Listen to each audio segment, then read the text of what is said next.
Happy New Year, everyone in Facebook land on this Friday, first week of 2022.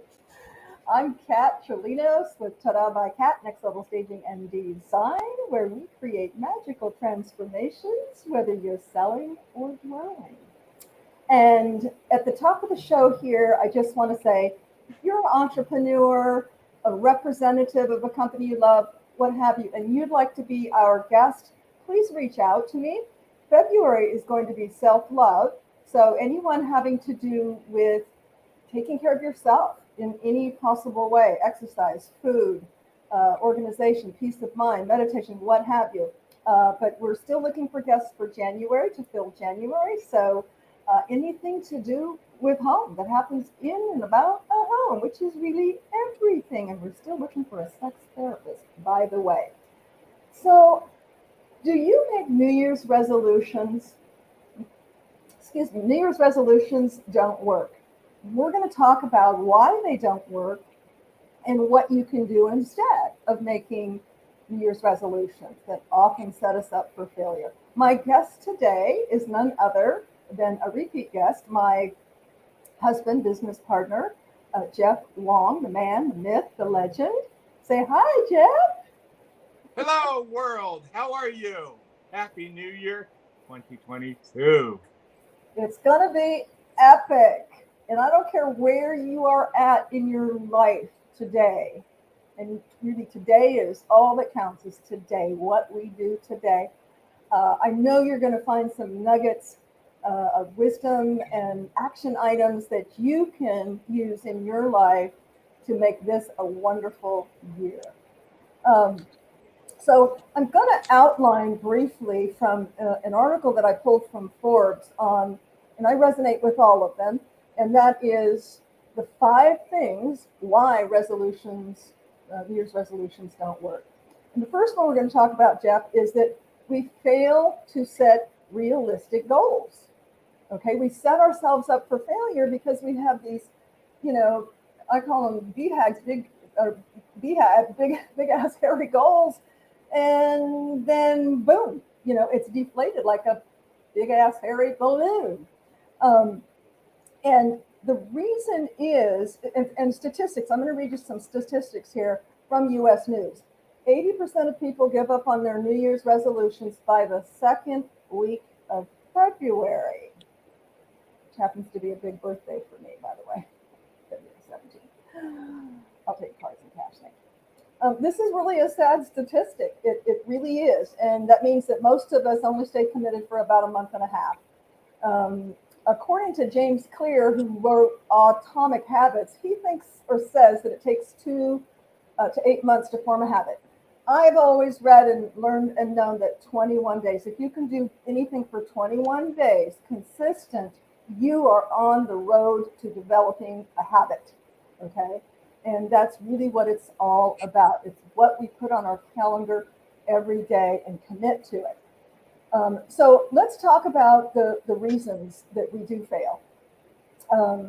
So unrealistic goals, we talked about that. It's because it's not rooted in reality. So I'm going to give you an example that really makes sense, okay? So let's say you want to lose 50 pounds, okay? So you put on there, again, this year, I'm going to lose 50 pounds. Is that really achievable? Or what is more achievable is the process. And that's what I think, omit is we've got these goals and we forget about the value and the meaning and the effectiveness of the process. So what would be more approachable is to say, okay, I'm going to cut out sugar from my diet, right? Makes sense? I'm going to cut out sugar. That's doable, okay? And guess what happens? The side effect is that after 3 weeks, you've lost weight. After 3 months, after 6, if you cut out sugar and take it, a week at a time, the result is going to be, you're going to be less 20 pounds, 30 pounds, 50 pounds by cutting out sugar. Does that make sense, Jeff? Well, cutting out sugar is definitely, I think, one of the things that everybody starts to learn why our health is so terrible. in regards to modern day eating because there's so much processed sugar in the foods. And even in the foods that we don't normally think is sweet, it has sugar in it. And especially the Fructose. hidden sugar, right? The hidden Yes, sugars and stuff that we use as condiments, whether it's to be absolutely. salsa, And ketchup. Jeff and I found this out through our health journey. We were not paying attention and reading labels. And Mr. Jeff Spike Wong here, he used ketchup on his ketchup. Okay. And if you read ketchup, mashed potatoes, seriously. No, let's not Okay, go okay. that. Maybe not mashed potatoes. Ketchup is full of sugar. So, this is really kind of close to my passion, Jeff and I both. It's not that we don't ever eat sugar because, sometimes we do imbibe, but we try to minimize it or make it an alternative sugar. But the biggest thing I think that folks can do is read your labels because big food pharma wants you addicted to salt and sugar. Those two things will make you crave it and want more and more and more, which is why, oh my gosh, I just read a statistic.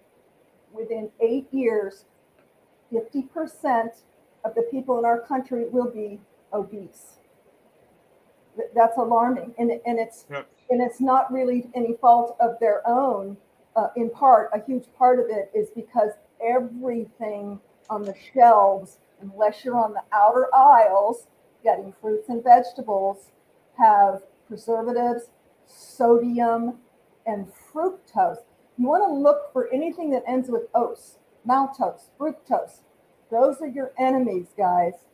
Sugar also causes the body to be in an inflammatory state. And we could do a whole hour on just really sugar, but we want to move through kind of our topic for New Year's resolutions and why they don't work. But sugar, guys, is the enemy. It will cause your body to be in an inflammatory state. And what does an inflammatory state do? Well, another statistic in terms of stroke, heart disease, type 2 diabetes, and rheumatoid arthritis. It contributes to all of those things and more when your body is in an inflammatory state. An inflammatory state is when your body is in alert, like when you have a cut and a scab, and all of the macrophages or whatever they are, white cells, go to that area to build a scab. That's your body. Inside, you don't see it in an inflammatory state. So, of course, it's going to create disease. So really, please, love yourself and get rid of sugar, processed sugar, eat fruits. And we use stevia. I love, sweetness in my coffee. So we use stevia, which is a healthy, it comes from a plant. Is there anything else you want to say about Yeah, sugar? let me just add to the concept of why you want to avoid refined sugar, processed sugar. Anything that takes something natural and turns it into a white powder, you have to suspect that white powder has been stripped off all nutrients of So any cocaine, plant. is it good?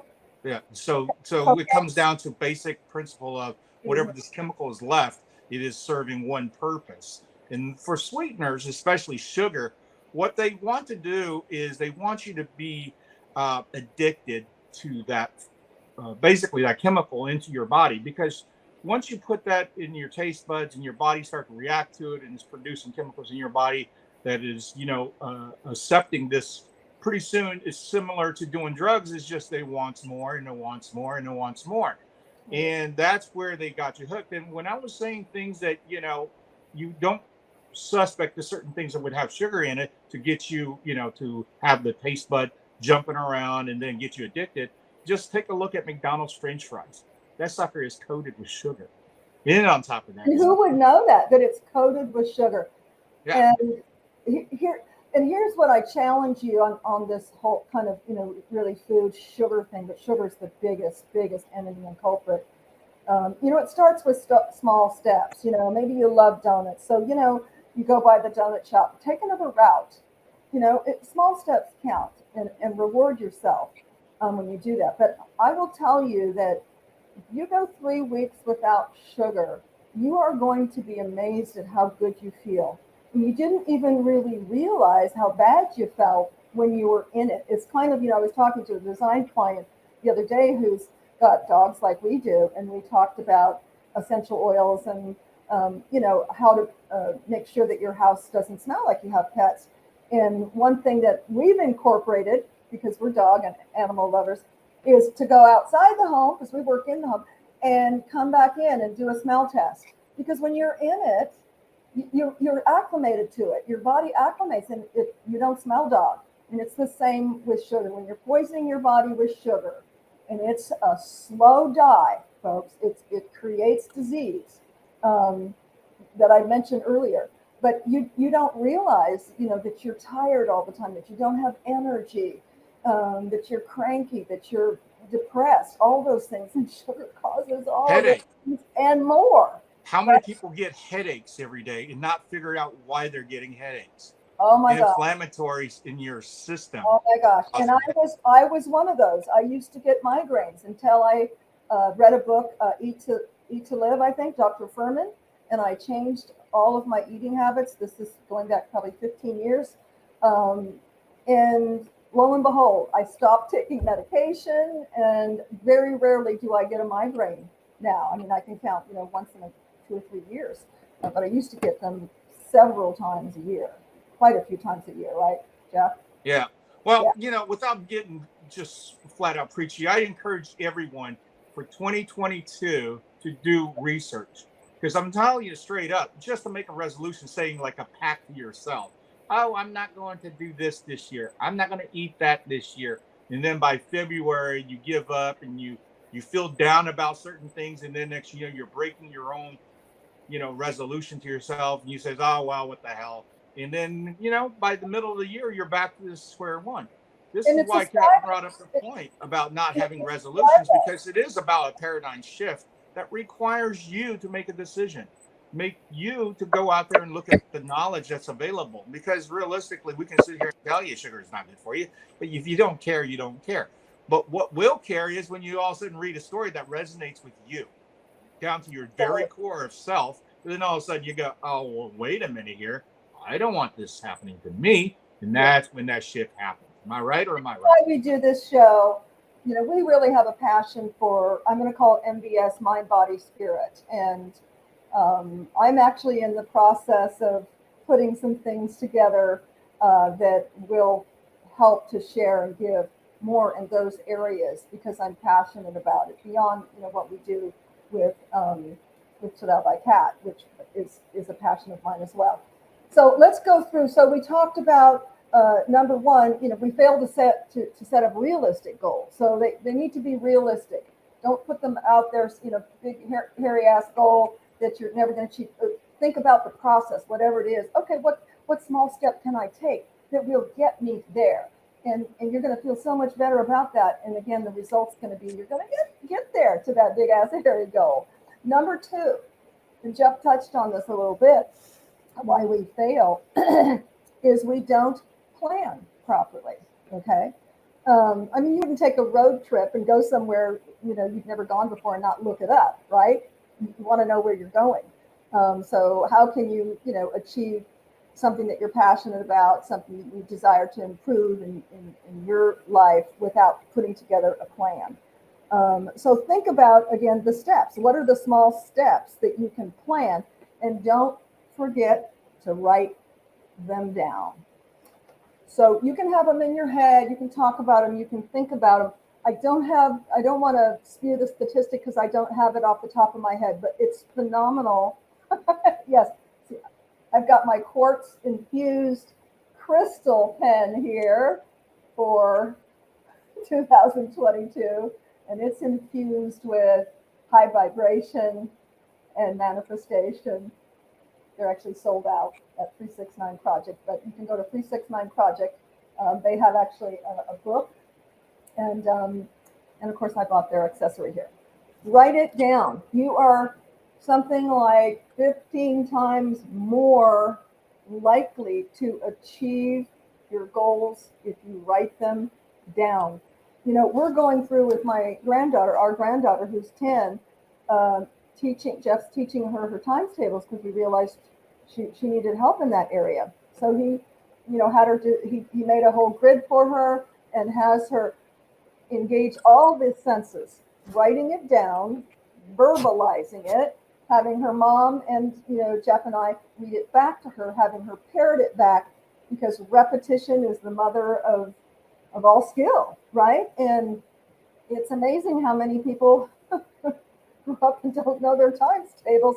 And it's fundamental. I was not a math wizard by any stretch of the means. When I was in high school, I took a general math after I took Algebra 1 and my brain was pickled. I took a general math test, and if I passed it, I didn't have to take math anymore.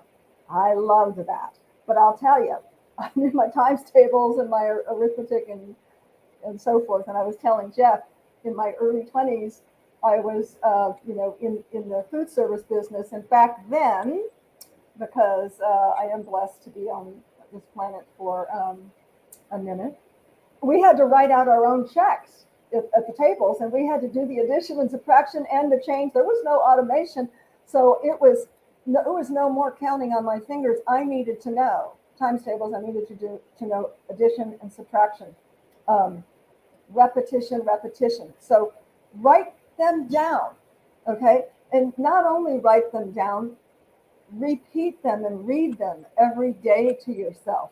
This world programs us. The outside world, there's a lot of stuff going on in the outside world. I encourage you not to read mainstream news. You'll be a happier individual if you do, because that's distracting you from your purpose, from your passion, and from your journey.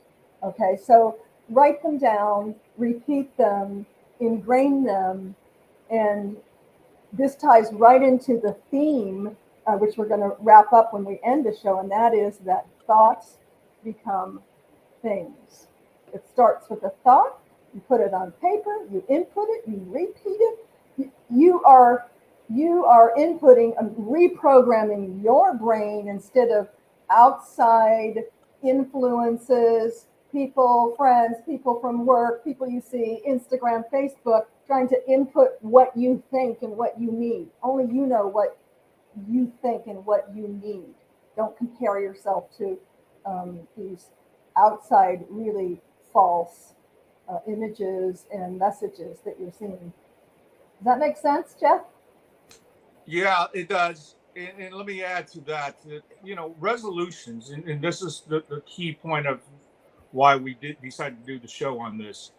A lot of folks get into this making resolution out of one reason, tradition.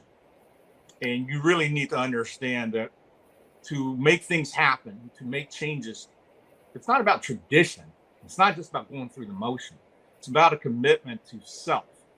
So that's the key that I think a lot of folks are missing out on, why they fail at making these resolutions relatively quick within the first quarter of the year. The other aspect of it is, I totally agree. Go ahead. The other aspect is that resolution is often something that you continuously want to happen, but you don't put the efforts in making it happen. So therefore it becomes the talk of that tradition, resolution, beginning of the year, and then it didn't happen. So we'll put up, and a lot of it, goes to, I want to stop drinking. I don't want to smoke anymore. I want to stop smoking. I want to lose a few pounds because I put it on 20 while I was sitting there eating Thanksgiving desserts. All these little things are just things that you decide at the spur of the moment. There has never been a commitment if you're just going into the resolution with, well, this is this and I'm going to do that. It needs to be much deeper. One thing that I've definitely learned, I know Kat's learned, is when we recognize what motivates us. And in Personal Power by Tony Robbins talks about the pain and pleasure. Do you avoid pain or do you gain pleasure? And that's really what the deciding factor comes from. And let me interject there, because what you're talking about is so prevalent, Jeff, and that is know your why. So what he's saying is, you're going to be driven if you have a passion for it, if you know your why. So I encourage you to sit down before you even set up a goal and put your big why for wanting to be in a relationship, wanting to lose weight, wanting to make more money, wanting more time with your family, whatever it is. put down your big why, because I want to tell you in time management, and that's one thing that we all have the same amount, and that is time, in a day. Some of us live longer, some of us live shorter. So tomorrow's not promised. We all know that, dealing with, death and loss. But time time is elusive, but we all have the same 24 hours in a day. So, you know, plan for that, and time block. I found that's been very helpful for me, because we have so many distractions, and especially for us working from home, 4 dogs, husband and wife team, 2, 3 businesses, and how many projects going on. It's easy to get distracted. So I encourage you, even if you have to set a timer on your phone, okay, 30 minutes, I'm going to do this. Timer goes off, you go on to the next. Because how much time do we, as a society waste, surfing on our phone, watching television, doing mindless stuff? Now, I'm not talking about mindless meditation. Carve time out for that, if that's important to you. 30 minutes or 15 minutes of quiet time or meditation or prayer. Put that on your action item list. I know it's on mine, and to make it, easier to break it down in buckets. Years ago, I was trained and taught on the Ben Franklin pyramid. The foundation is basically your values. What are your governing values? Okay. That's at the base, the foundation, like the foundation of home. That's the foundation of what should be on your calendar. And when it's not, guess what? We feel out of alignment. If we say family is the most important thing to me, I'm just going to throw that out there. And then on our action items, weekly, monthly, etc., in our calendar, we don't have time for family. We're going to feel out of balance because it's not in alignment with our values. And I think this is where so many people get lost or feel discontent or feel angry or frustrated. Maybe you're in a job that you can't stand. Make a change. It could start with a small step. Maybe you start with a side hustle until you build that. But if you're doing, and I read a statistic that something like 85% of the people who go to a job don't like it. Either change your mind, change your thoughts about it, or change what you're doing. If not, you're destined to a life of feeling out of balance, not in alignment. Something's wrong, depressed, overeating, overdrinking, overspending, whatever, because you're not in line with your true self. But it takes quiet time, introspective, for us to sit down and go, what is important to me?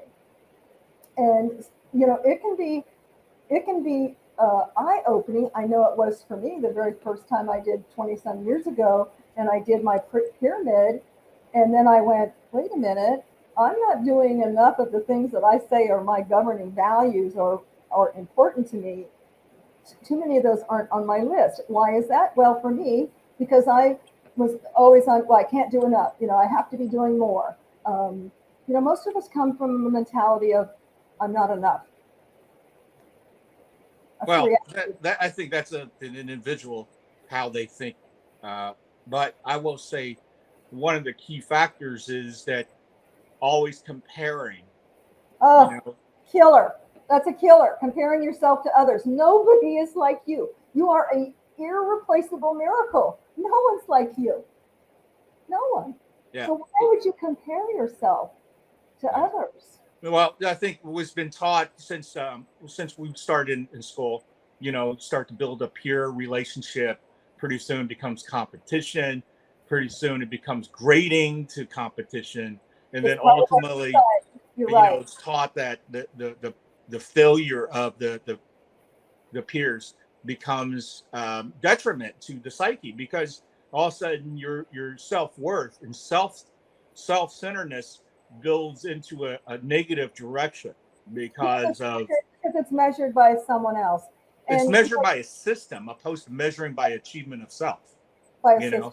Yeah, if you look at the greatness of inventors, of musicians, artists, painters, whatever, these are often the people that break the paradigms and break the barriers of creating unique out of self, because there isn't anything that is governing the system.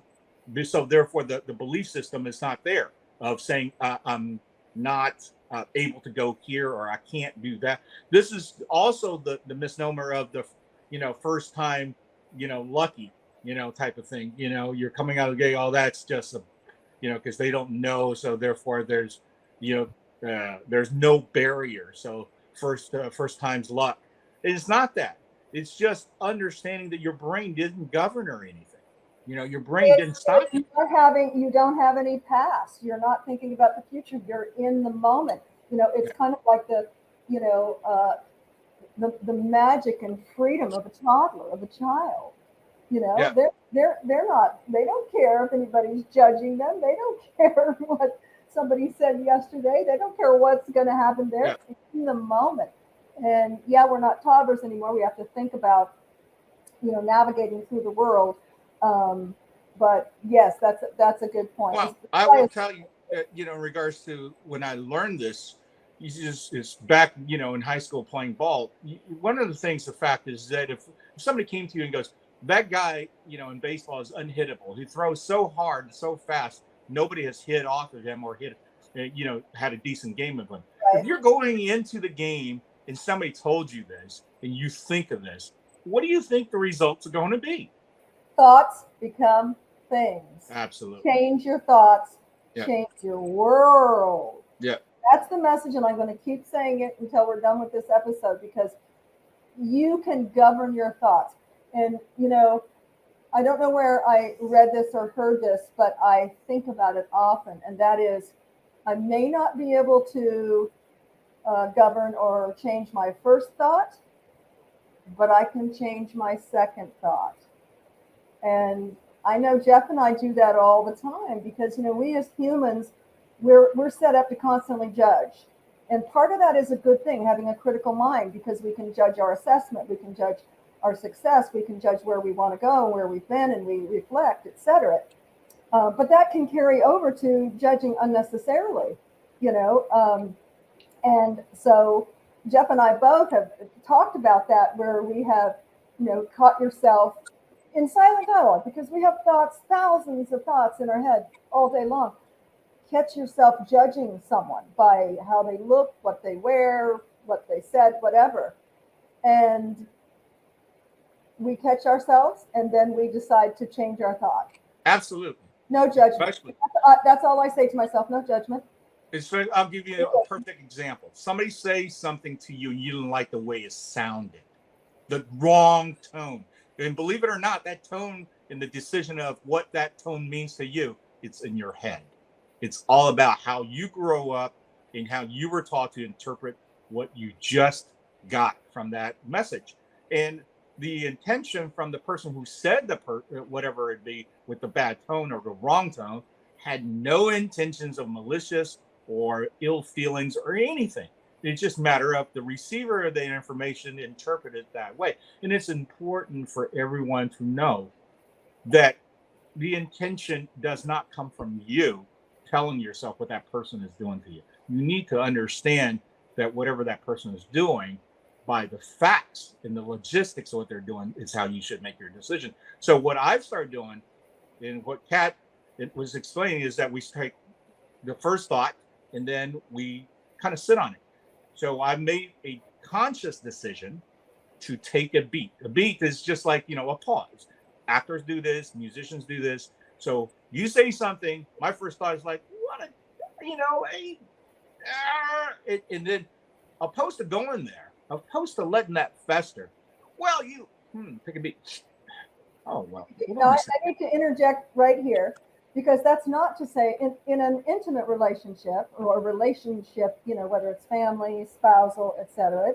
It doesn't mean that you bottle things up, because, we have to own our own feelings, but we still feel what we feel. And if you're going to have a connected, intimate relationship, you have to be honest with each other and express how you feel. So the next step to that in an intimate relationship or a relationship would be, okay, you take the beat, you still feel the feelings, and you feel that they're valid. So the next step is to say,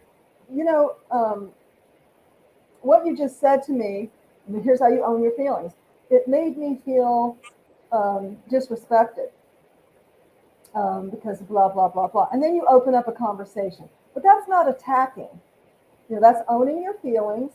And, DeAngelis and others have talked about this technique in relationship communication is to say, what you did or what you said made me feel like this. And if you could, and you open up that conversation, owning your own feelings. Well, let me say and add to the Barbara DeAngelis. Barbara DeAngelis was a personal coach, and she did relationship workshops from the 80s to the 90s, early 2000s, I believe. And both Kat and I took part in her programs to understand self better. But in regards to the feeling, the validating of the feeling within yourself, you have to understand this, that you have the power individually self in regards to health. I cannot empower you with what I said to drive the negative feeling to you. So nobody else is in control regards to how they make you feel. Sticks and stone may break my bones, but words never hurt me type of thing. Yeah, the words can't hurt you because, number one, if you decide not to embrace it. In other words, you cannot blame somebody to hurt you if you empower them to hurt you. And that's one of the things, too, that a lot of people are not aware of when they get into a confrontation, argument, and so forth. They feed into it because they get that energy up. And next you know, the aggression is competition of how can I top his last argument or her last argument. And ultimately, everybody gets this high-driven negativity of conflict. And you can easily avoid all this. Simply understand, hey, I'm not feeling that I'm getting the fair shake of the deal. Okay. Well, why? Take a beat. What do you feel that somebody's taking away from you? And mind you, somebody can't take anything. We're going to move on here because that was on our second point, and that is we don't plan properly. I don't know how we got off on the other, but thank you for that insight, Jeff, because it's definitely, we could do a whole show just on relationship and communication. And you and I have definitely been through a lot of training for that. But number two is that we don't plan properly.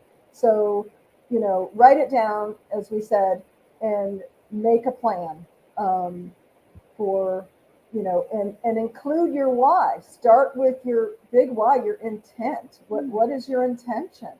Why? Because your why is your passion, and anything that's driven with passion will be. Okay, you ask the universe, and as if you already got it, because you do. When your thoughts are driven with passion, people, places, resources will show up. They will. I can tell you firsthand. Jeff can tell you firsthand. But it has to be driven from your big why and your intention, and then it will happen. And so it is, and it will be. So number three is we don't make it a habit. I don't know if we probably touched on it a little earlier, but everything results as a habit. If you want to stop a bad habit, you need to replace it with a good habit. I know over 40 some years ago when I quit smoking, well, earlier than that, I've tried and failed many times, but I know, I didn't want to put on weight. I smoked about a pack a day maybe. So I would cut up celery sticks and keep them in my pocket and drink water.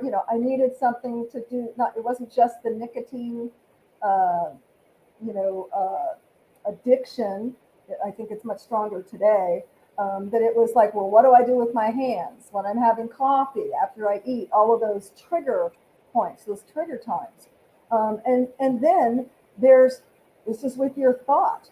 I would input in my mind. I would be driving in my car, and I remember seeing someone, dragging on a cigarette, and it was almost like it was in slow motion, like bringing it into their lungs, and the smoke slowly going out.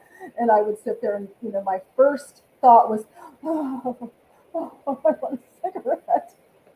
And I just kind of instinctively reversed the thought and did an imagination of that the smoke was going in, it was making the lungs black, filling the lungs with black soot, and that very quickly got rid of really Jeff got rid of that angst of wanting a cigarette for that moment, because really we're just living moment to moment, okay, each moment, and we can build on each moment.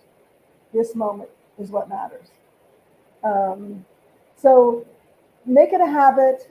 We talked about, hey, if you drive by a donut shop, take another route. Small steps make a huge difference. When I was on a real strict regimen of training with a trainer some years ago, I sat in a model home at that time, and so I'm sitting on my butt in a desk, in a model home, and in between clients, guests during the week, I would, go up and down the stairs 3, 4 times, do push-ups off the side of the island. You know, that was a small step, but it was a step, and it was something I could do.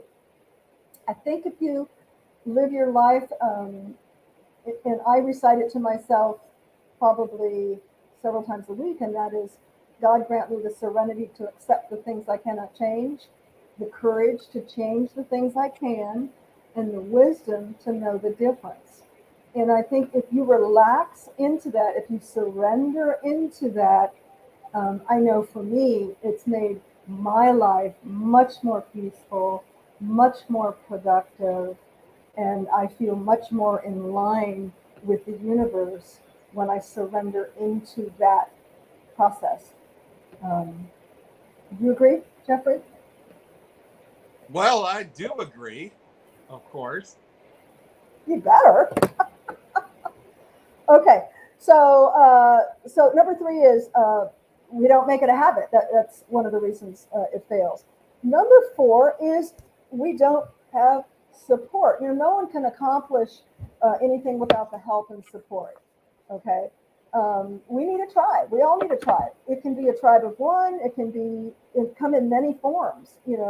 While paid coaches and trainers and assistants are ideal, free help is still there. My gosh, with everything, the apps on the internet, let's say, you're home and you have kids and you need to carve out time to exercise. Ask your partner to take the kids to school or feed the kids while you do, a class every Saturday morning, or you do your at-home exercise, so solicit support from your family. On the internet. Don't be afraid to reach out and ask for help. Team up with other supporters, with other folks, women, men who share, your goals and your passion for what you want to do, where you want to be. So help is out there. Moving on to number 5. Let me add this. Yes. Let me add this about support. Yes. One of the key factor is support. Self, within self, search, fulfillment, spirituality. You want the biggest support? Ask God. Gotta help, but you gotta trust. And God is not a religion. We're not talking about religion. We're talking about something grander, greater, that is encompass of your higher everything. Power. Everybody has a higher power. We all come from source. Yeah. And, many thought leaders and sages have talked about, know thyself, and that takes retrospective. It takes quiet time. You can have quiet time in the car while you're in traffic. You can have carved out meditation time. You can be sitting up, laying down, outside, inside, in your bed, in the car, and talk to source. Get close to source and your connection, because we are not a body with a soul. We're a soul with a body. That's having a human experience. That's our tool, is the body. But we are spiritual beings having this human experience. Invest in yourself. I can only say that it is so critical. Look at what you're actually doing. If you're sitting there watching Hellraiser for the 16th time, opposed to sitting down and finding something that can be fulfilling, Maybe this is a reason why your rest of your week is not so good. Your day's always not feeling great. You never get what you want. Everything turns into doo-doo. You don't like what's going on. We don't like doo-doo. No, I mean, realistically, why do you think these things happen? Are you paying attention? Is basically what is telling you, number one. Number two is, are you asking for these things to come into your life? You know, thoughts become things. If that's truly the case, think back. Well, I mean, think back to, some part of importance in your life, something you really, really wanted, something you put so much effort and thought to it, something you lined up all the right dominoes in the logistics to get. Did you get it? I guarantee you, 98% of people have always said, yes, yeah, I got that. And why is that? Because you put your intention, your efforts, your thoughts, and you created that into a reality here in the third Don't level. beat yourself up if you didn't get it, because the divine right order, the divine harmony, source, God knows what's best for you. And many times, source takes you through some valleys only to bring you out to a much grander possibility that you didn't even know about. Okay. Yeah. But you do have to take action and then surrender. Take action and then surrender. I'm going to close off here in a minute because we're going at 41 minutes. You're a very lengthy guest here, but is there anything you want to say before I do the sign off, Jeffrey? No, I just want everybody to have a very, very prosperous 2022. It's going to be a grand year. I've already could see things in this year that's developed that is very different than the last 2 years. We're coming now out of the darkness, going into the light. Yes. Everybody got to have your heart in place, trust your gut, yes. Be healthy, treat yourself like a king and a queen. Yes. This is how you need to be able to thrive and yes. blossom and get out of whatever you don't want to be. That is the change that you have to have. Yes. Love yourself. And February is going to be all about self-love. So I'm looking for guests for that. I have a couple lined up, but self-love is so important. As you mentioned, treat yourself like a king and a queen. And if you haven't already, I sign off with, to stay positive. If you're not positive, be positive. If you're not hopeful, be hopeful. And if you're not connected, be connected. Stay connected and take action. One small action will start a ripple effect because thoughts become things, and thoughts that are changed will change your world. Have a blessed, wonderful weekend. We love you, and we'll see you. Where's my...